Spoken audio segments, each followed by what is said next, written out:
Hello, welcome again.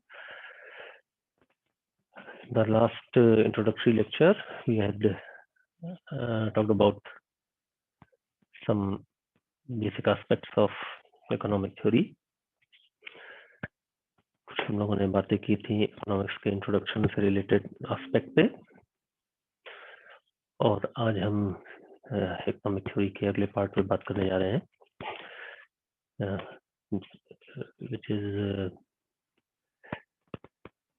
related to the definitions of economics and the scope of economics. But just before going over to that aspect,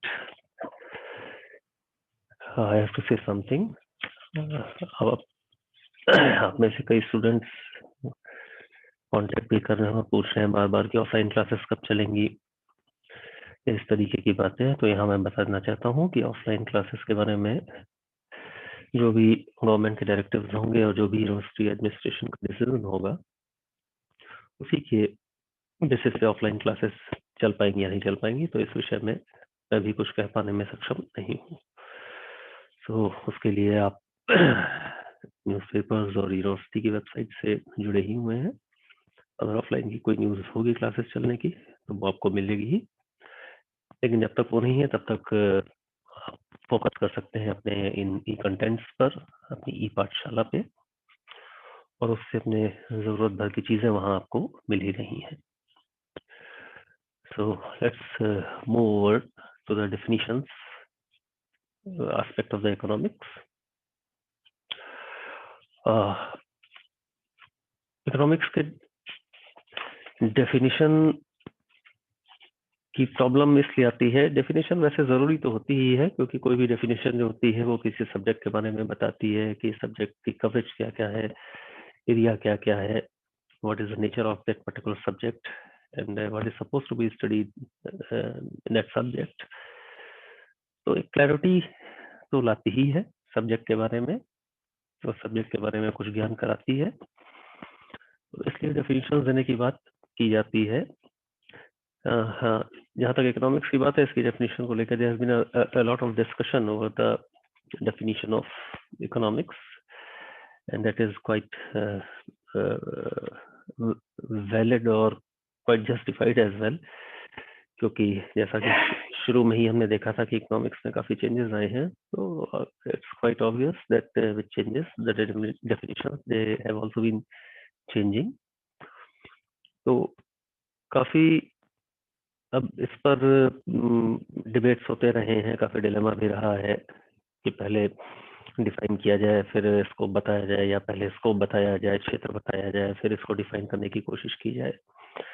तो काफी discussion रहा है, काफी debate रहा है इस पर, लेकिन उसको भी समझ लेना थोड़ा सा जरूरी है। हालांकि निष्कर्ष पे आप खुद ही पहुंच जाएंगे कि क्या होना चाहिए और क्या नहीं होना चाहिए, लेकिन थोड़ा सा जो डिबेट रहा है उसको बस एक लेक्चर में हम देखने की कोशिश करेंगे।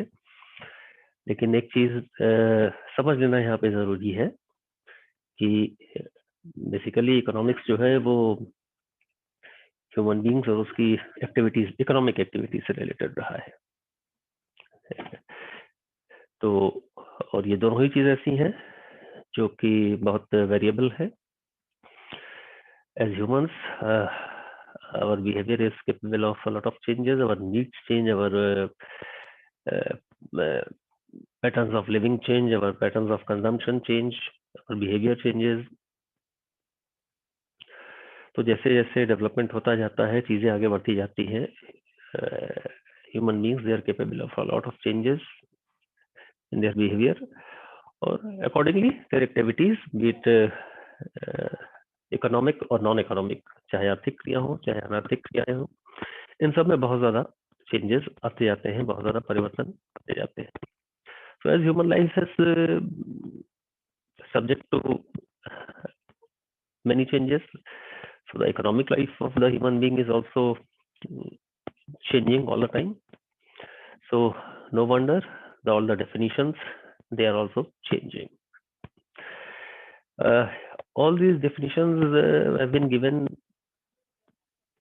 with reference to a certain time frame a certain environment, and they simply tell us about the viewpoint of the economist who is giving the definition. So we cannot reject all these definitions, but we can only say that definition given by a particular economist, it was true, it was valid, it was justified at that given time under the within that contemporary environment or a prevailing situation.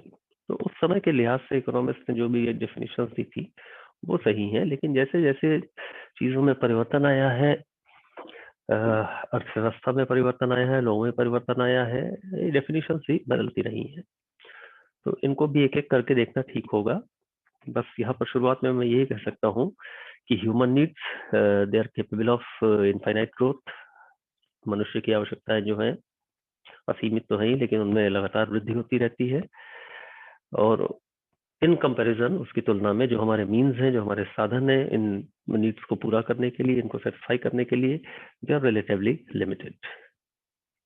So I hope this explains the basic issue of economics कि economics के core में क्या है। Last lecture में ही हम लोग जब economics के इंट्रोडक्टरी पार्ट को देख रहे थे, तब इसमें मैंने आपको बताया था कि ये डेफिनेशंस जो हैं वो अलग अलग समय पर अलग अलग इकोनॉमिस्ट ने अलग अलग स्कूल्स ऑफ थॉट्स जो थे उनको फॉलो करते हुए लोगों ने दी थी। तो उनको ब्रॉडली हम 4 कैटेगरीज में रखा था: वेल्थ ओरिएंटेड या धन पर आधारित परिभाषाएं, वेलफेयर ओरिएंटेड कल्याण पर आधारित परिभाषाएं, स्कार्सिटी ओरिएंटेड दुर्लभता या सीमितता, ये साधनों के संदर्भ में है, रिसोर्सेस के लिए है, तो दुर्लभता पर केंद्रित परिभाषाएं, एंड फाइनली ग्रोथ ओरिएंटेड या विकास पर केंद्रित परिभाषाएं। तो इनको ही हम बारी बारी से देखने की कोशिश करेंगे और थोड़ा डिस्कस करने की एनालाइज करने की, डिस्कस क्या कहें, एनालाइज करने की हम लोग कोशिश करेंगे ये डेफिनेशन दी गई हैं वो क्या हमें बताती हैं। तो सबसे पहले हम वेल्थ ओरिएंटेड डेफिनेशंस को लेते हैं, और जैसा कि शुरू में ही मैंने बताया था कि एडम स्मिथ ने जो अपनी बुक वेल्थ ऑफ नेशंस लिखी थी उसमें ये चीज दी थी कि economics is a subject concerned with an inquiry into the nature and causes of wealth of nation, यानी अर्थशास्त्र जो है वो राष्ट्रों के धन के स्वरूप और कारणों की खोज से संबंधित है। तो बाकी इकोनॉमिस्ट ने भी इस ट्रेंड को फॉलो किया और सभी ने इस इकोनॉमिक्स सब्जेक्ट को एज साइंस ऑफ वेल्थ ही डिफाइन किया। like J.B. say, economics is a science which treats of wealth, studies wealth। अर्थशास्त्र वो विज्ञान है जो धन का अध्ययन करता है, और वॉकर जैसे वॉकर थे पॉलिटिकल इकोनॉमी और इकोनॉमिक्स। देखिए यहाँ पर भी उन्होंने इकोनॉमिक्स के लिए पॉलिटिकल इकोनॉमी का ही नाम इस्तेमाल किया है। पॉलिटिकल इकोनॉमी और economics is the name of that part of knowledge which relates to wealth, यानी राजनीतिक अर्थशास्त्र या अर्थशास्त्र ज्ञान के उस हिस्से, उस भाग का नाम है जिसका संबंध, जिसका रिलेशन धन से है। तो नॉर्मली इस तरीके की ही डेफिनेशंस यहाँ पर हमारे सामने आई जो कि इकोनॉमिक्स को वेल्थ या धन से संबंधित करती थी। ऑब्वियसली फोकस इन सारी डेफिनेशंस का जो है वो वेल्थ पे ही था, और इस प्रोसेस में ह्यूमन बीइंग कहीं पीछे छूट गया, तो सारा फोकस वेल्थ पे हो गया। वेल्थ जो कि एक साधन के रूप में देखा जाना चाहिए था, वो साधन की बजाय साध्य, एंड की बजाय मीन्स के रूप, मीन्स की बजाय एंड के रूप में चेंज हो गया। तो सारा फोकस वेल्थ पे होने की वजह से ह्यूमन बीइंग और ह्यूमन वेलफेयर जैसी चीजें जो हैं वो किनारे हो गई, और ये मान लिया गया, एक आप कह सकते हैं एक कल्पना कर ली गई, इमेजिन कर लिया गया सॉर्ट ऑफ इकोनॉमिक मैन, आर्थिक मनुष्य, जो कि अपना सारा काम जो है वो वेल्थ या अपने सेल्फ को ध्यान में रख के, अपने स्वार्थ को, अपने आर्थिक स्वार्थ को ध्यान में रख के करता है। तो ऐसा इकोनॉमिक मैन इकोनॉमी में जो अपने लिए, अपनी स्वार्थ के लिए, अपना धन कमाने के लिए काम करता है, अपनी स्वार्थ सिद्धि के लिए काम करता है। तो हर आदमी इस तरीके से काम करता है, तो ग्रॉसली पूरी सोसाइटी या नेशन के लेवल पे भी सभी लोगों के कुल मिलाकर जो वो धन है या आप कह सकते हैं स्वार्थ सिद्धि है, उससे भी कुछ ना कुछ वृद्धि होगी उसमें, ऐसा मान लिया गया था। But it is not entirely true, क्योंकि फोकस अगर वेल्थ पे हो गया तो फिर जो और एस्पेक्ट्स हैं इकोनॉमिक्स के वो पूरी तरीके से इग्नोर हो जाते हैं। तो from that view point it's very narrow definition. और वेल्थ में भी यहाँ पर खाली मटेरियलिस्टिक जो आइटम्स हैं, जो मटेरियल प्रोडक्ट्स हैं, उन्हीं को यहाँ पर इंक्लूड किया गया था इनकी डिफिनेशन में। वेल्थ में सर्विसेज जैसी चीजें तो यहाँ पर कहीं थी ही नहीं वेल्थ के इसमें स्कोप में। तो so much emphasis was on wealth that these definitions were very severely criticized later on, और इसीलिए इसको कई एडजेक्टिव्स भी दे दिए गए सब्जेक्ट को, like it's a decimal science, गणित विज्ञान है, ब्रेड एंड बटर साइंस, रोटी और मक्खन का शास्त्र है, लाइक दैट, और गॉस्पेल ऑफ मेमन की कुबेर की विद्या है। इस तरीके के एडजेक्टिव्स जो है वो इसको दे दिए गए। तो अब ये कहा तो जा सकता है कि अपने समय के हिसाब से, चूंकि it was the beginning of economics as a subject, तो इन दैट टाइम फ्रेम जो भी ये डेफिनेशन दी गई वो एक पर्टिकुलर चीज को ध्यान में रख के दी गई, और शुरुआत के लिए वो काफी था, लेकिन फिर भी उसकी काफी आलोचना होती रही। और ये आलोचना मुख्य रूप से दो ही बिंदुओं पर होती रही कि एक तो अर्थशास्त्र का केंद्र बिंदु, फोकल पॉइंट जो है वो वेल्थ या धन को मान लिया गया, और दूसरा एक जो ये मान लिया गया कि इकोनॉमिक मैन या आर्थिक मनुष्य, ये कल्पना कर ली गई कि सारी इकोनॉमिक एक्टिविटीज जो है इस इकोनॉमिक मैन के इर्द गिर्द होती हैं, और वही आप कह सकते हैं कि टॉप प्रायोरिटी पे होना चाहिए, इसको मान लिया गया। तो और बाकी सारी चीजें जो नॉन मटेरियल वेल्थ है या welfare aspect of human being है, ये सारी चीजें, या सोशल वेलफेयर की जो हम बात करते हैं, वो सारी चीजें इग्नोर हो गई। तो इस हिसाब से इन डेफिनेशंस को बड़ा अपर्याप्त माना गया, जो कि अर्थशास्त्र के क्षेत्र को सही तरीके से हमारे सामने नहीं लाती। So we can consider these definitions as inadequate और incomplete definition of economics. But one thing I would like to say here, that people have criticized Adam Smith's definition, that Adam Smith considered economics a study of wealth only, and he assumed that wealth is end rather than means. But people have often ignored the fact that Smith had made two statements. One, it is economics, it is science of wealth. इस पर लोगों ने बहुत focus किया। लेकिन secondly, what he said, that it is a study of wealth with reference to polity or state. इस second phrase को लोगों ने ऑफन इग्नोर किया, इस पर फोकस नहीं रहा। तो ऐसा लगता है, ऐसा महसूस होता है कि जो एडम स्मिथ कहना चाहते थे वो वेल्थ या धन, इसकी स्टडी तो है economics, but it is with reference to nations, with reference to states. तो इस चीज पर बहुत ज्यादा फोकस नहीं हुआ, और सारा फोकस हुआ it is science of wealth, और इसको बहुत हेवीली क्रिटिसाइज किया गया। एनीवे, मॉडर्न डेज में ये डेफिनेशन जो है वो कहीं से भी पर्याप्त नहीं कही जा सकती। It is seen as incomplete और unscientific. So we move over to the other section of definitions which were welfare oriented. Initially the definition was given by Marshall, और जिन्होंने ये माना कि wealth is for men rather than man is for wealth। तो इस चीज को ध्यान में रखकर और वेल्थ के कंपैरिजन में मैन या ह्यूमन बीइंग को ऊपर रखकर उन्होंने ये डेफिनेशन मार्शल ने अपनी दी, जो कि अपनी स्क्रीन पे देख सकते हैं। और मैं इसको थोड़ा हिंदी में ट्रांसलेट भी कर देता हूँ कि अर्थशास्त्र मानव जीवन के सामान्य व्यवसाय का अध्ययन है। इसमें व्यक्तिगत और सामाजिक क्रियाओं के उस भाग की जांच की जाती है जिसका भौतिक सुख के साधनों की प्राप्ति और उपभोग से बहुत घनिष्ठ संबंध है। और इसके साथ ही मार्शल ने एक और चीज कही थी जो कि नेक्स्ट फेज में आ रही है कि on the one side it is study of wealth and on the other and more important side it's part of the study of man. ये ज्यादा महत्वपूर्ण हो जाती है कि एक तरफ तो ये धन का अध्ययन है, लेकिन दूसरी तरफ ये उससे भी ज्यादा जो महत्वपूर्ण है मनुष्य का अध्ययन है। और मार्शल की यही कंसिडरेशन जो है वो इनकी डेफिनेशन को एडम स्मिथ की कंपैरिजन में सुपीरियर बनाते हैं। मार्शल के बाद बहुत से लोगों ने इसको फॉलो किया, इन डेफिनेशंस को फॉलो किया। जैसे केनन ने ये कहा, the aim of political economy, again political economy and not economics, the aim of political economy is the explanation of the general causes on which the material welfare of human being depends.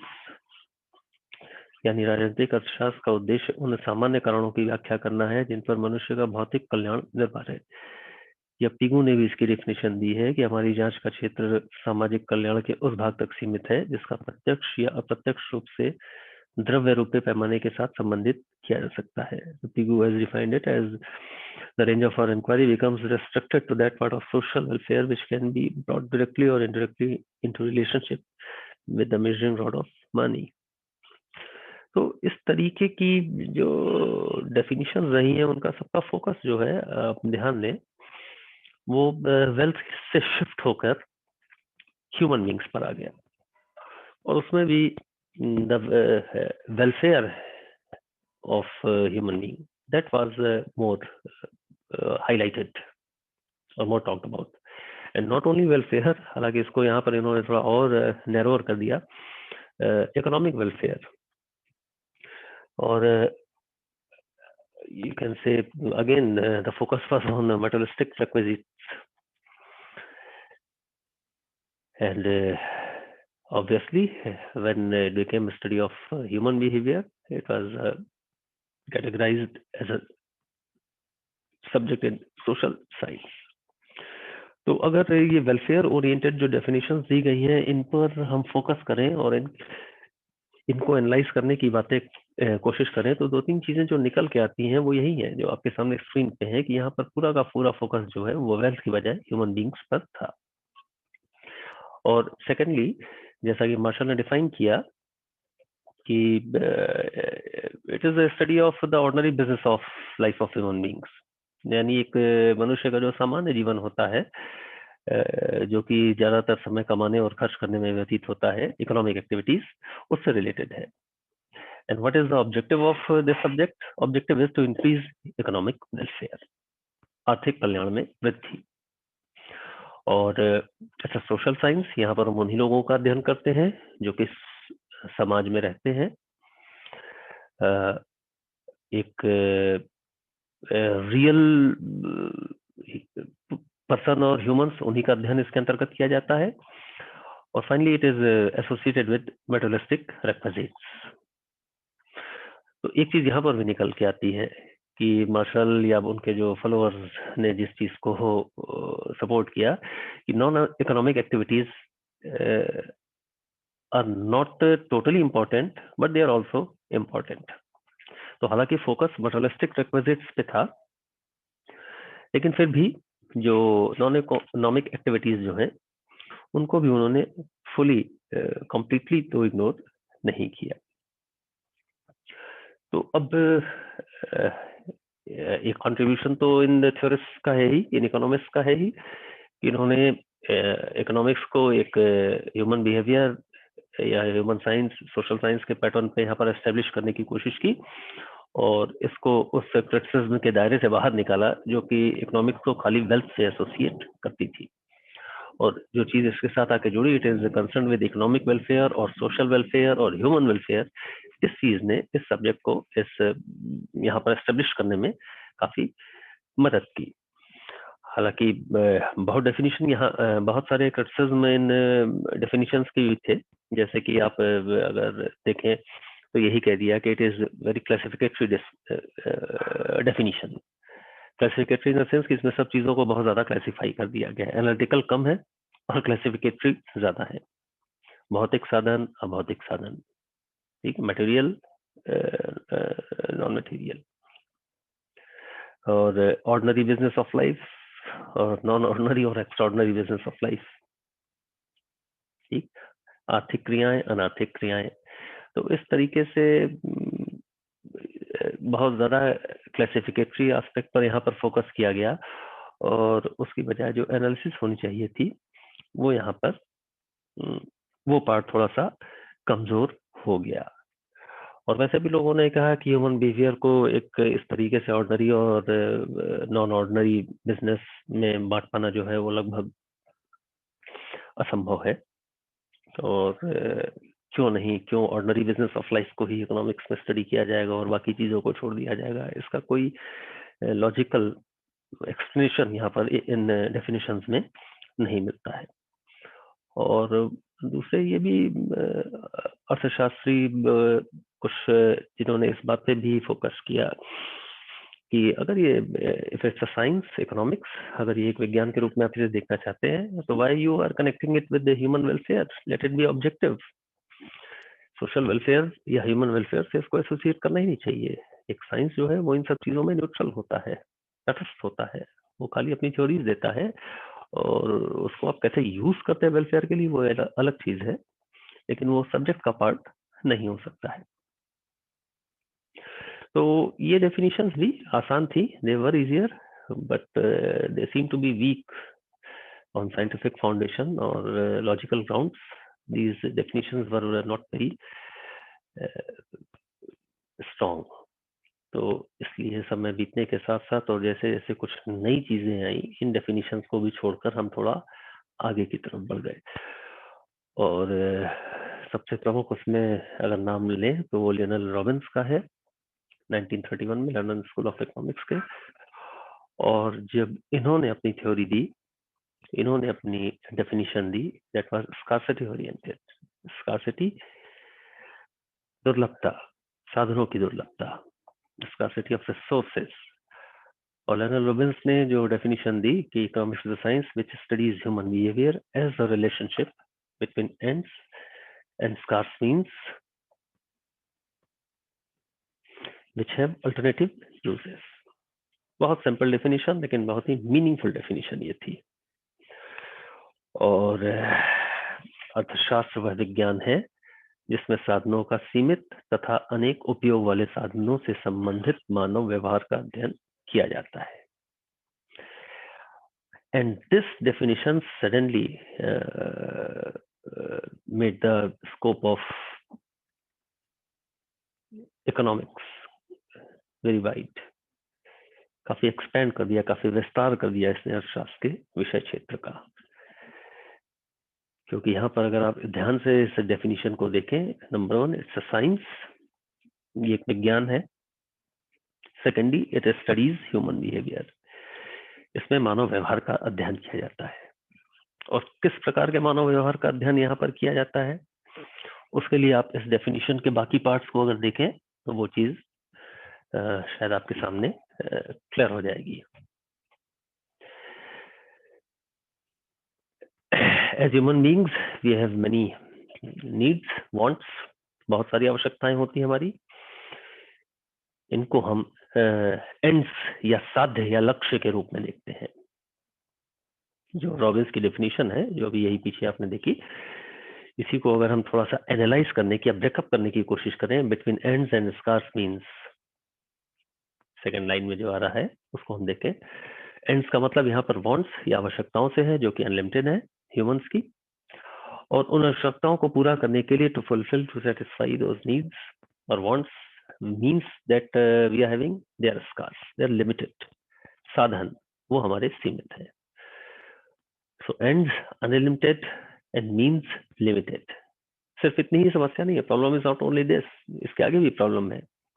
whatever means we are having, they have alternative uses, they have many uses। जो भी साधन हमारे पास हैं, वो साधन mostly, वो साधन को अगर आप देखें तो वो मनी के फॉर्म में ही हो सकता है, एनीथिंग मनी और एनीथिंग समथिंग लाइक मनी। तो ये साधन जो कि स्कार्स है, जो कि दुर्लभ है, जो कि लिमिटेड है, इनके भी more than one use possible है। You can put them, you can use them for fulfilling a particular want or need. Alternatively, you can forego the satisfaction of that particular need or want and satisfy some other need or want. तो ये एक जो problem है कि हम अपने साधनों को, अपने मीन्स को, अपने रिसोर्सेस को किस तरीके से बड़े एक वाइज मैनर में इस्तेमाल करें ताकि उससे हम मैक्सिमम सेटिस्फैक्शन डिराइव कर सकें. So we have to find out the best use of these scarce or limited means. यही हमें खोजना पड़ता है. हमारी वांट्स तो बहुत ज्यादा है, उनकी इंटेंसिटी अलग अलग होती है. जिस वांट की इंटेंसिटी ज्यादा होती है उसको हम सेटिस्फाई करने की कोशिश पहले करते हैं, ट्रू. और इसी आधार पर हम ये डिसाइड करते हैं कि हमारे जो मीन्स, हमारे जो साधन है, उनका यूज हम पहले कहाँ करेंगे. So overall the problem is of choice making. इसी को रॉबिन्स ने इकोनॉमिक प्रॉब्लम या आर्थिक समस्या का नाम दिया है. और ये कहा है कि economics is the science of choice making. अर्थशास्त्र जो है वो चुनाव करने की प्रक्रिया का विज्ञान है. चुनाव की प्रक्रिया का विज्ञान, निर्णय प्रक्रिया, चुनाव की प्रक्रिया का विज्ञान है. तो ये जितने भी ऊपर आप देख रहे हैं इस डेफिनेशन से रिलेटेड चीजें, एंड्स हैं, मीन्स हैं, अल्टरनेटिव यूज हैं, प्रॉब्लम्स हैं, इसमें से एक भी एलिमेंट अगर कम होगा तो वो इकोनॉमिक प्रॉब्लम रहेगी नहीं. फॉर एग्जांपल, अगर हमारी वांट्स जो है लिमिटेड हो जाए तो चॉइस मेकिंग की प्रॉब्लम नहीं होगी. ये हमारे मीन्स जो है वो अनलिमिटेड हो जाए तो भी ये प्रॉब्लम नहीं होगी, इकोनॉमिक प्रॉब्लम. या फिर जो मीन्स हैं वो एक ही इस्तेमाल में आ सके तो भी ये प्रॉब्लम नहीं होगी. तो ये इकोनॉमिक प्रॉब्लम, आर्थिक समस्या जो है चॉइस मेकिंग की जो आती है वो तभी आती है जब ये सारी चीजें एक साथ मौजूद हो. और इस डेफिनेशन के साथ ही साथ रॉबिन्स ने एक चीज एस्टेब्लिश कर दी कि that it is not the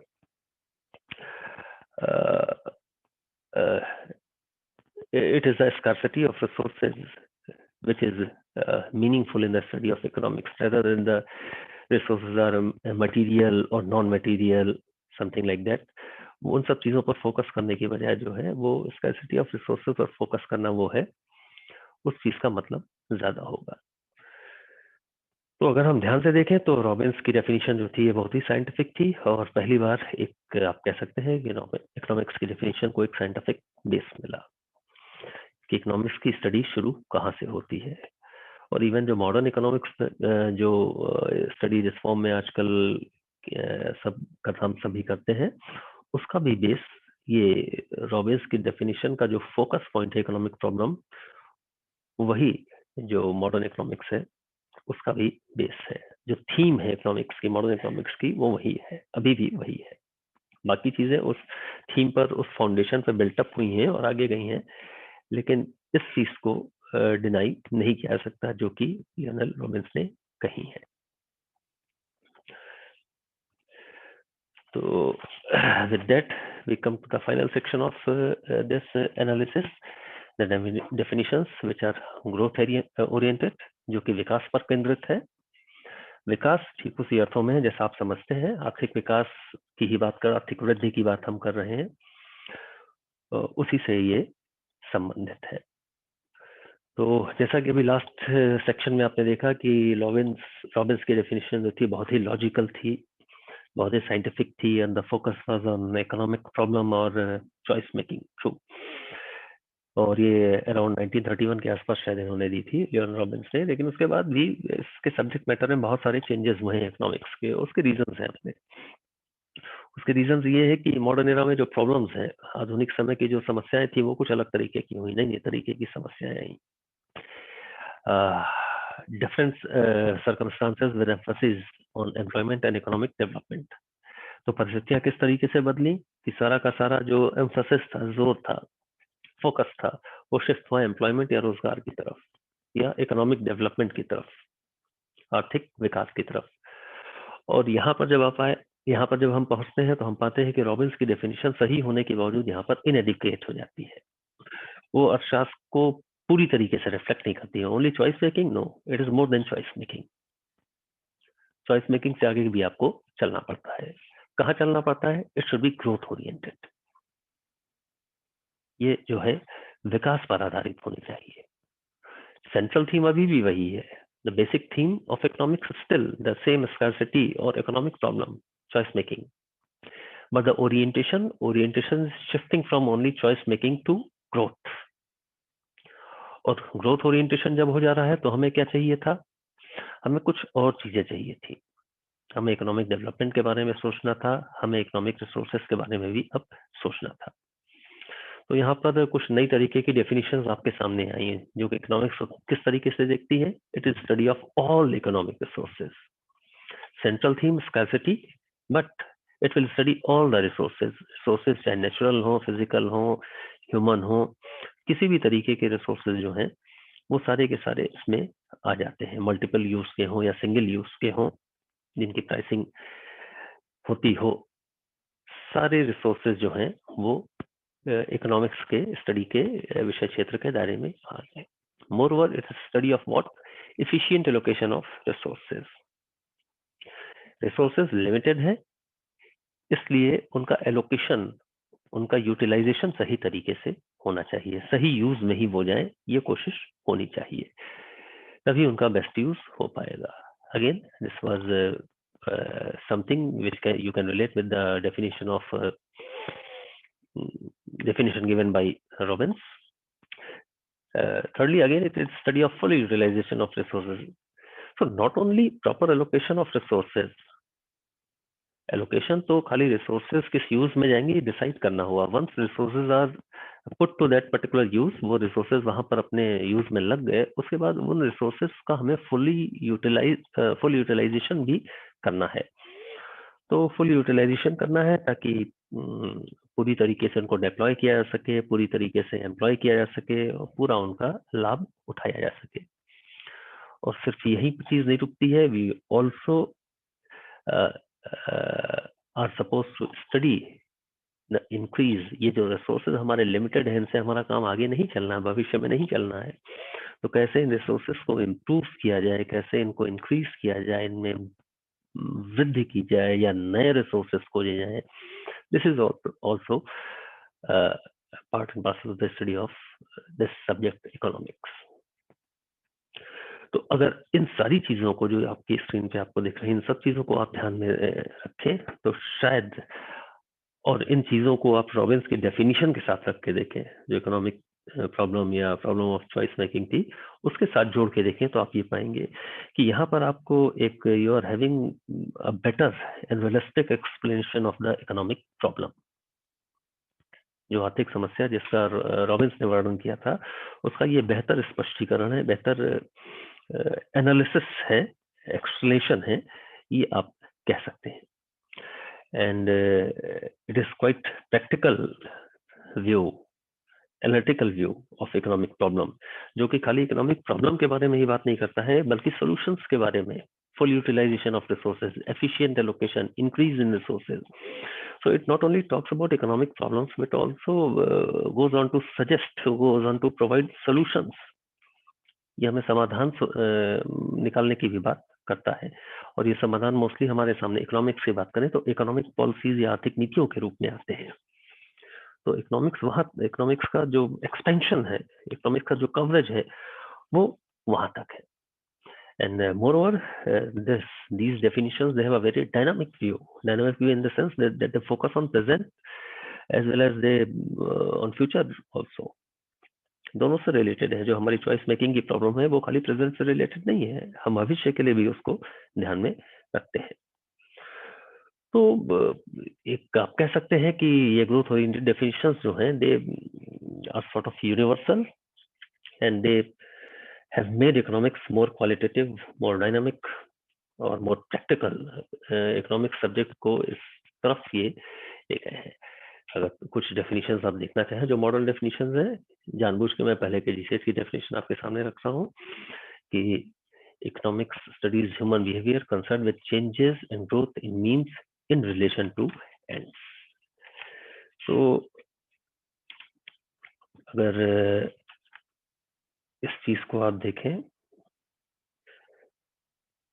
जैसे केजी सेट की डेफिनेशन में, तो कुछ चीजें बड़ी अपरेंट है, कुछ चीजें बहुत सीधे सीधे आपके सामने आ रही हैं कि ह्यूमन बिहेवियर की स्टडी तो है ये, true, it is the study of human behaviour, लेकिन उसके साथ ही क्या है, it is concern with changes and growth in means, साधन, साधनों में परिवर्तन और साधनों का विकास इन रिलेशन टू एंड्स, हमारी आवश्यकताओं की तुलना में हमारे जो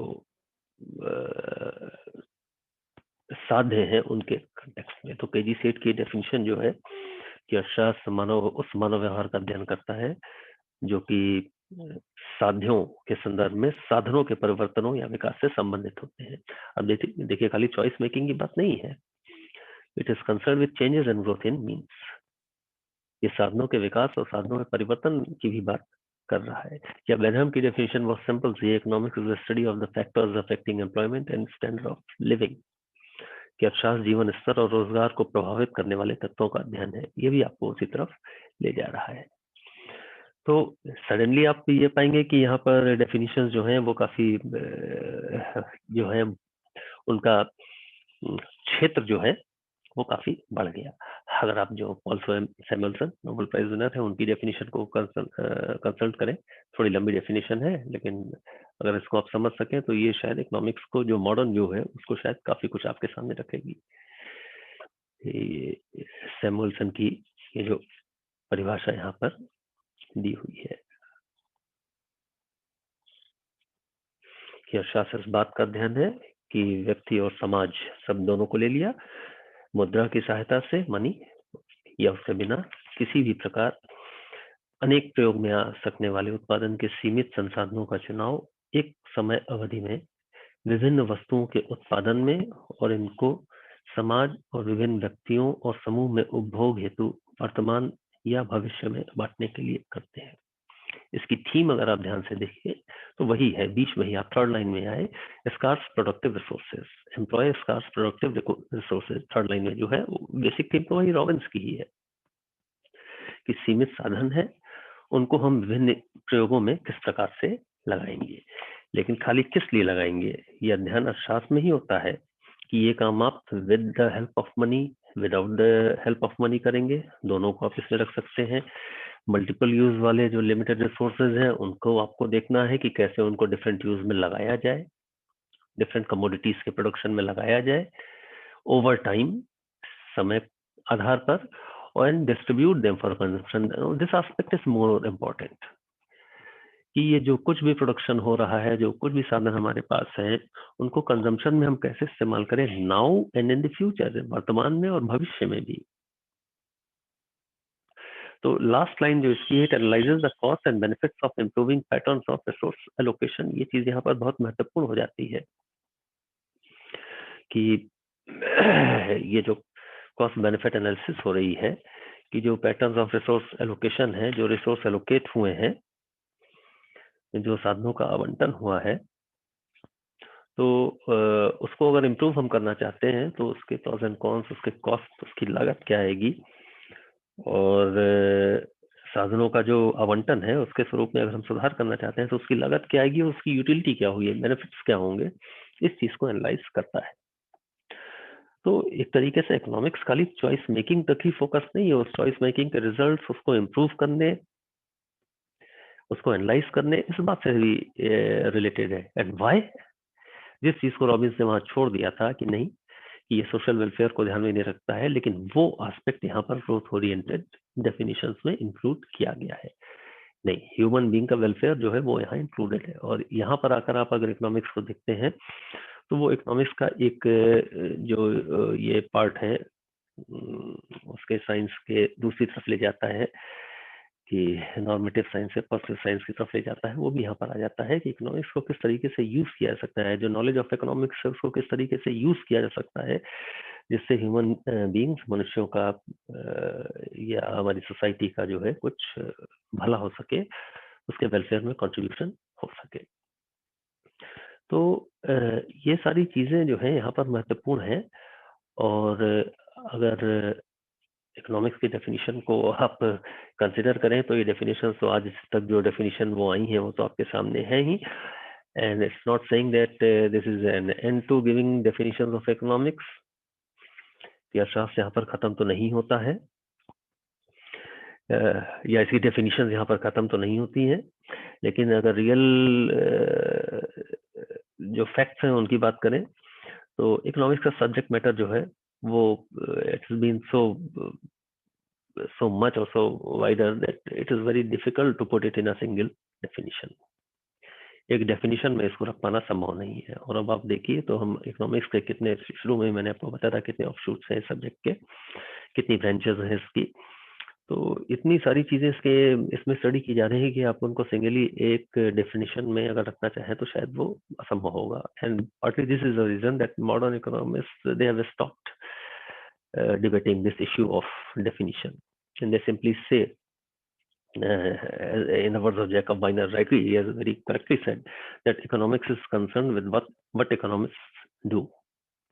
Simply अर्थशास्त्र वही है जो कि अर्थशास्त्री करते हैं, और ये चीज है आगे भी चलती ही रहेगी, क्योंकि हम ये नहीं कह सकते कि अर्थशास्त्र का डेवलपमेंट या इसका विकास जो है वो अब खत्म हो चुका है।